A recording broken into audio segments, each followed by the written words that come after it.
Hey everyone, welcome to the 2021 Solo Print and Play Audio Designer Chat. Today I have with me Mike Hart, who's been interestingly designing a game with his son called Highest Adventure. So we'll be speaking with Mike. Hey Mike, Hello, how you doing? Thanks for having me on. glad to have you here. So Mike, to get started, the way we usually do this is we ask you to introduce yourself and tell us a little bit about you and your game dev experience.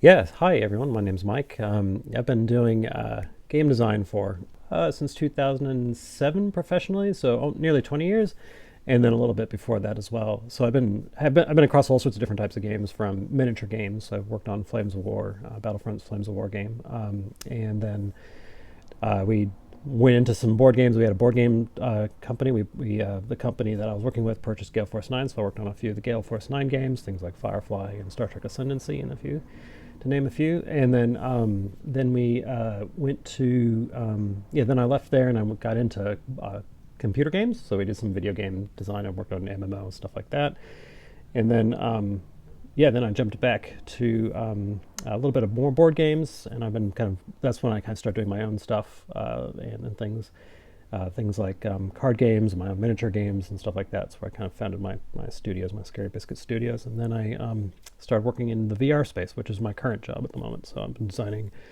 games, leading a design team in the VR world. So yeah, so that's my background. That's great. That's great. So, what is it that kind of, I guess, sets all these games apart? So, what does make board games a little bit more interesting or challenging as compared to designing some of the other games?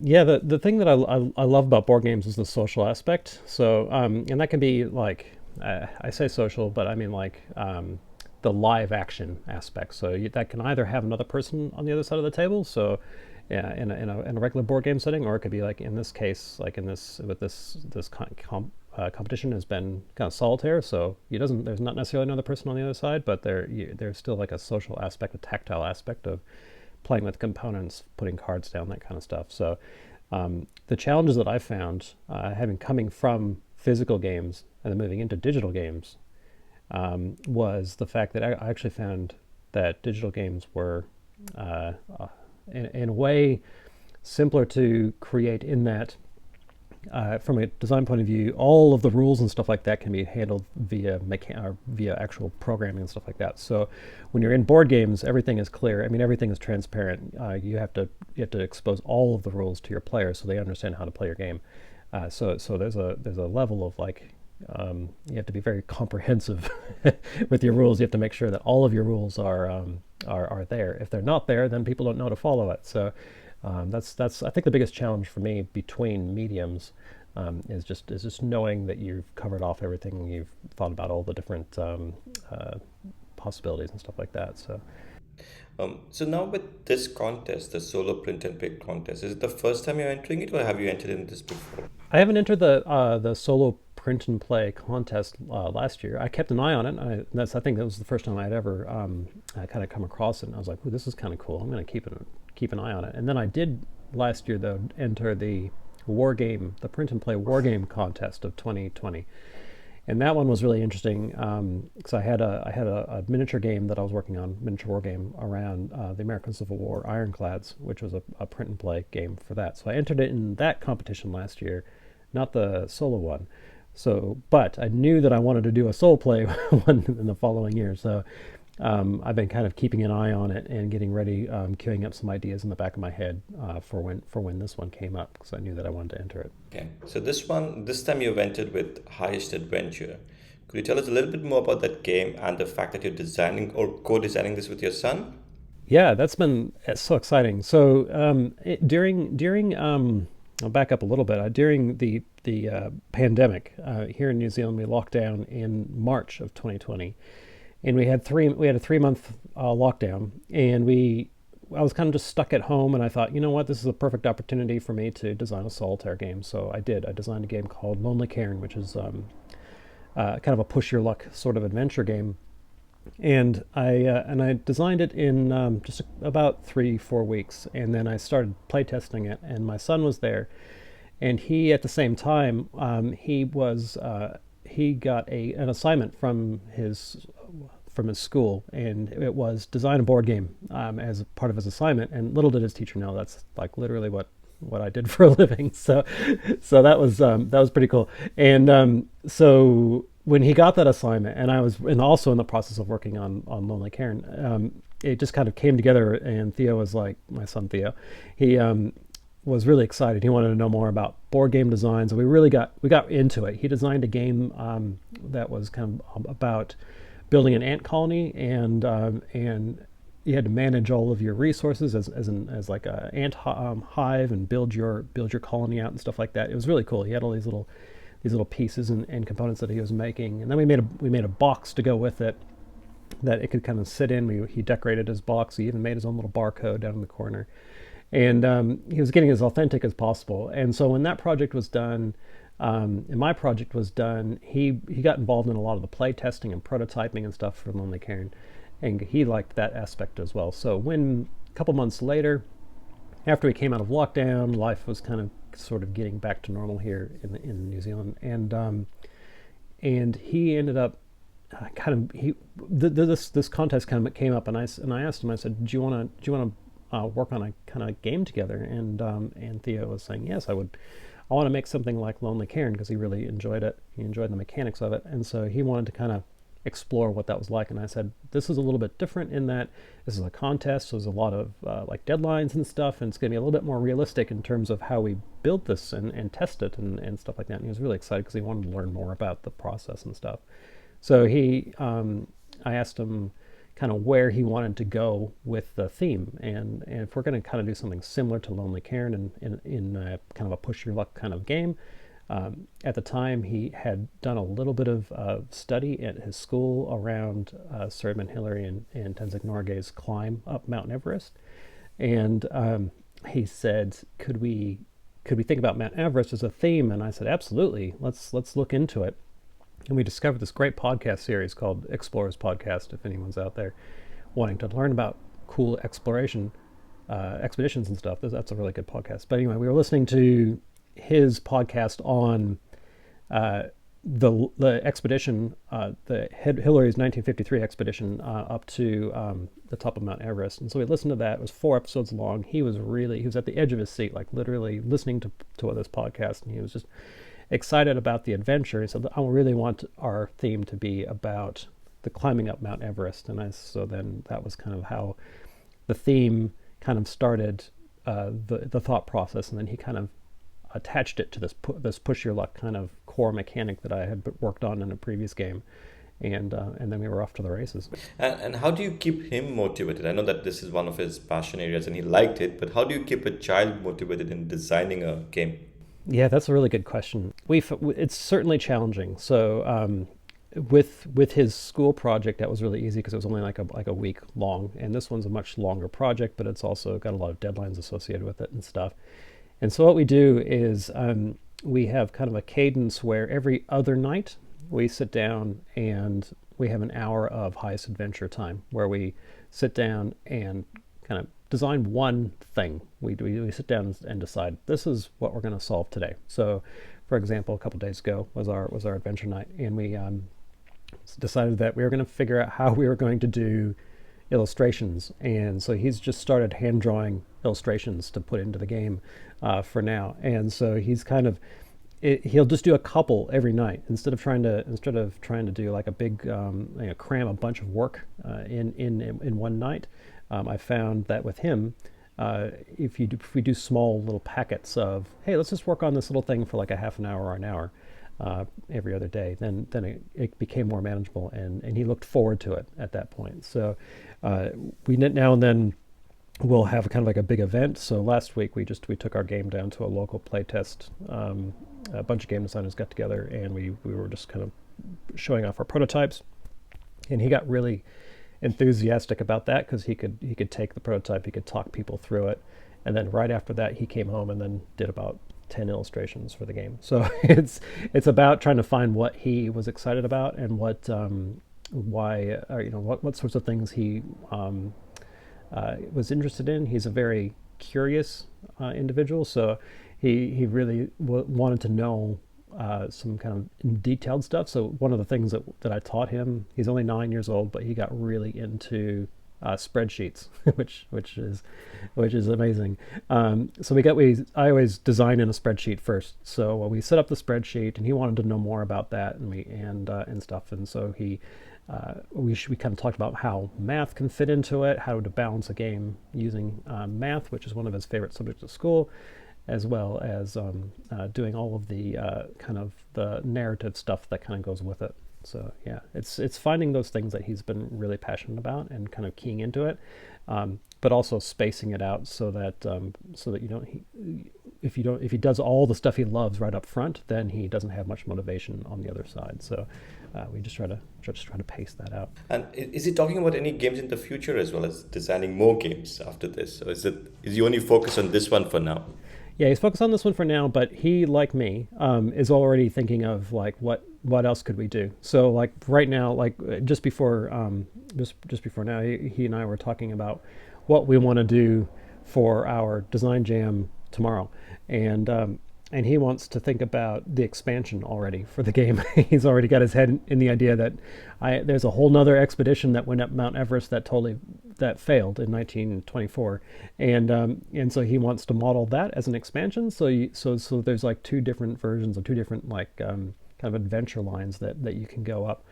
And so he's already starting to think of like how can I continue this story on beyond the game itself, and one of the skills that we're going to have to work through, and it's hard because I have this problem as well, is that there's a million ideas, a million games I want to just immediately move on to, and try a new one. But yeah, he's got a lot of ideas in his head, which is great. So we'll keep encouraging that. Yeah, so we'll look forward to seeing more of Theo's solo games in the future. Yeah, I hope so. You're also writing an article right now, or a series of articles on the design process that you're following. I just had a quick read and I was really intrigued by I think what you call the co-fantasy process or the co-fantasy steps. Could you elaborate on that, please, for us?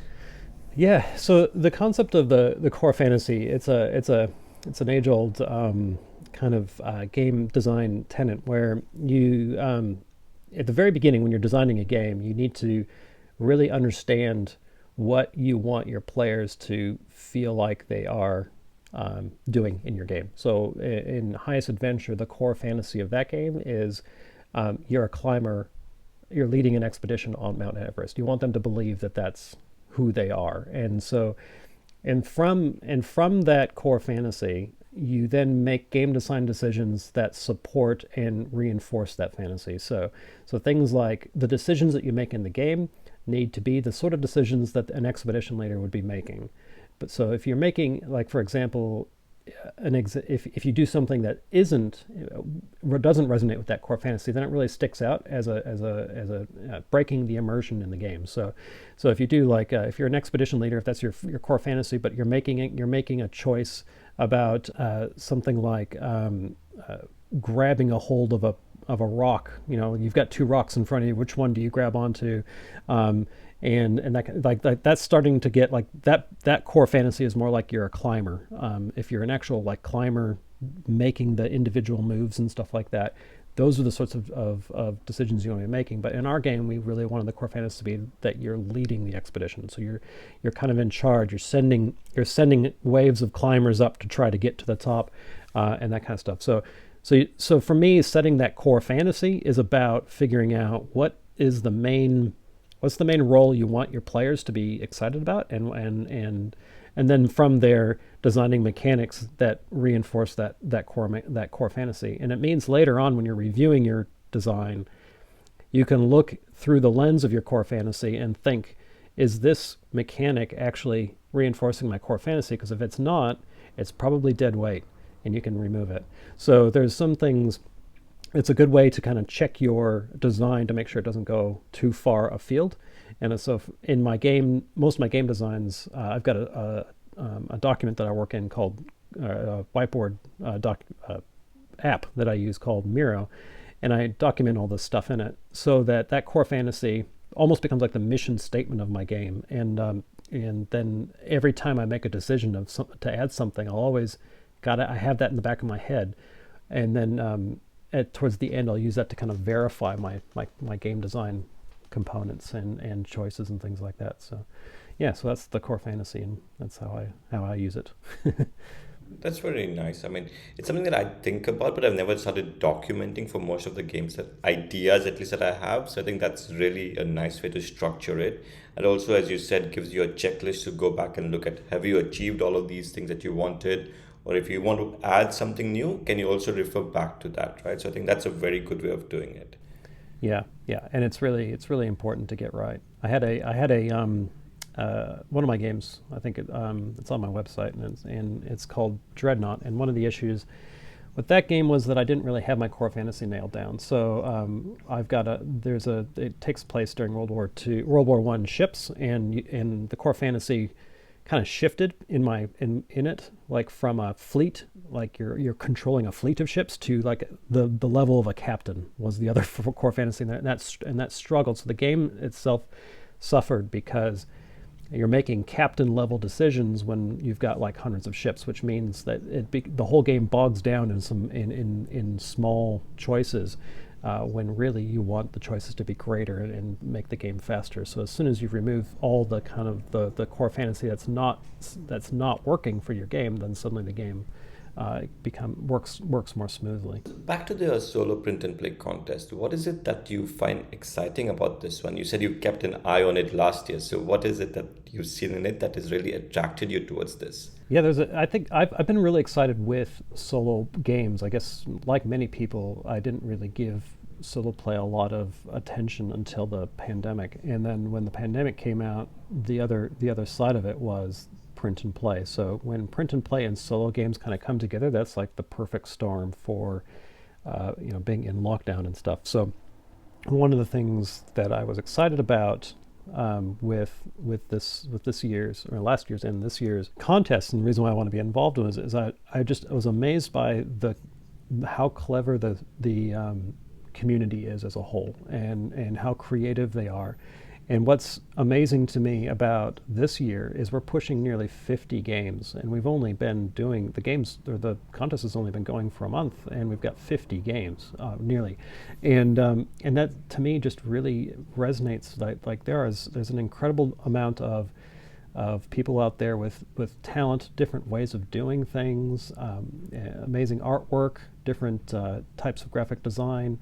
To me, what's great about this contest is that it's revealing talent in a way that I've never seen before, and there's just so many there's so many games, and it's so exciting that I was talking to Theo the other day because I told him that we're gonna have to start printing off and playtesting some of these new games that are being posted up, and he's excited too, and so we're making a little short list of what games we're going to play together, and in assemble, because he's looking forward to the assembly part of it too. So it's such a cool I think crossroads between kind of crafting with your print and play aspect of it, but also solitaire. So it means that you can kind of play on your own. But the way that Theo and I play, because Theo is really big into co-op games, he does not like competitive games at all. I've tried for the last 5 years to try to get him into competitive games, and he will not have it. He loves co-op games. And the great thing about solitaire games is that they're kind of by default co-op. So you can kind of team up and both think through what decisions you're going to make. So we've done this with both Highest Adventure and Lonely Cairn when we were doing it. It's like having two brains kind of make the decisions and stuff like that. And so you kind of feel like you're part of an adventure together. So he's excited to play all these solitaire games because he likes playing kind of co-op games. So yeah, so there's a lot of really great stuff coming in this contest, and I'm so excited about the fact that we've got, to date, nearly 50, and I'm sure there'll be more by the time we get towards the end. One question with regards to highest adventures: will we see Fluffy Yeti in the game? Yeah, that was pretty funny. So in my games, we all of our I want to make it add as much history and stuff, because my academic background is in history. So what I love about these games is I try to always reserve a little bit of space at the bottom of each card to talk about the historical relevance of that card, and kind of help. It goes back to that core fantasy thing where it kind of describes why this card is important to the core fantasy. And one of the cards, when we were listening to the podcast about the Highest Adventure, about the Hillary's expedition, at the very end, they talk about what these explorers or what like Hillary did, Sir Edmund Hillary did after the famous expedition, and he went back to Mount Everest a couple years later as a part of the British expedition to try to find and discover the Yeti. And so there was all these scientific ways, and they wanted to verify if the Yeti actually existed, and really for Hillary, it was just another excuse to be able to go back to the Himalayas and do some more climbing. But so anyway, that story kind of stuck with Theo, and Theo's like, I want to have a Yeti in the game, and I was like, oh, okay, let's think this through. Do we, this is kind of it's borderline strange, but it's it's still part of the story. People still register this story quite often. So Theo wanted to add the Yeti to the game. I was like, okay, let's add it as an encounter. That'd be a lot of fun. And then I let him design the fluffy, the little historical piece, and he called him Fluffy the Yeti. And so typically I do reserve that for some kind of historical text, but I think I might have to leave it in there because he was so proud of the fact that he's named the Yeti Mr. Fluffy. So yeah, I think we might have to leave that in for posterity. That's good. That's good. So now just back to solo games. I think you've spoken about this a few times already, but what do you think makes a solo game a great solo game? A great solo game. I have what I love, and I know that everyone has kind of their different types of reasons to love solo play. For me, it's the ability to play with Theo, and we kind of can be on the same team, and we challenge ourselves through the AI of the game. But what I really think makes a good solitaire game, when people are sitting down to design it, is how seamless can you make your AI or the challenges of your games, and how can that AI progress that core fantasy. So in Highest Adventure, all of the dangers and things that you encounter are all based on the encounters and stuff facing that expedition. So you wouldn't see something that's completely unusual, except for maybe a Yeti, that kind of sneaks in. But there is, you're making as you're making choices, the challenges that are being thrown back at you are kind of relevant to your theme. So then you kind of forget that it's an AI that's kind of somewhat working against you. So for me, immersion is probably the biggest thing to consider when you're making a solitaire game, and the games that really do it well, you don't even know that there's a system in play as you're going through it, because you're living out your core fantasy as you're playing. And do you have any, I would say, advice for aspiring new designers like me and maybe others who are listening to the podcast? What would you tell us, kind of, what it should be the advice that you would like to give us? Yeah, I would just double down on that core fantasy. Like, know what you want your players to be experiencing, and I would also, as a follow up to that, be really careful and keep it focused as well, because there's a tendency to widen that core fantasy as you go through, and it's always best, I think, to start with a very, very narrow and focused core fantasy, and then go from there, and then let maybe expansions explore different routes, or opening up the stuff later on. But for your first game, or for a main game, I would really keep that core fantasy really tight, like a single sentence, like know exactly what you want your player to do and what they want them to feel, and then what do you want them to believe that they're doing. And then once you've kind of got that established, just constantly measure every decision that you make in terms of the cards you put in, or the components that you put in, the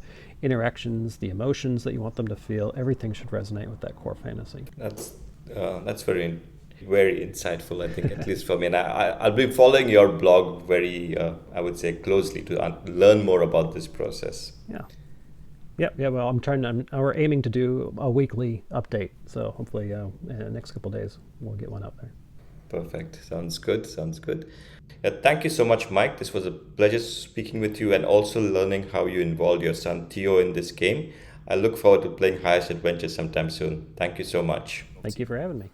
I will try to have more interesting chat sessions with other designers that are participating in the 2021 Solo Print and Play board game design contest on Board Game Geek. So keep listening. Thank you.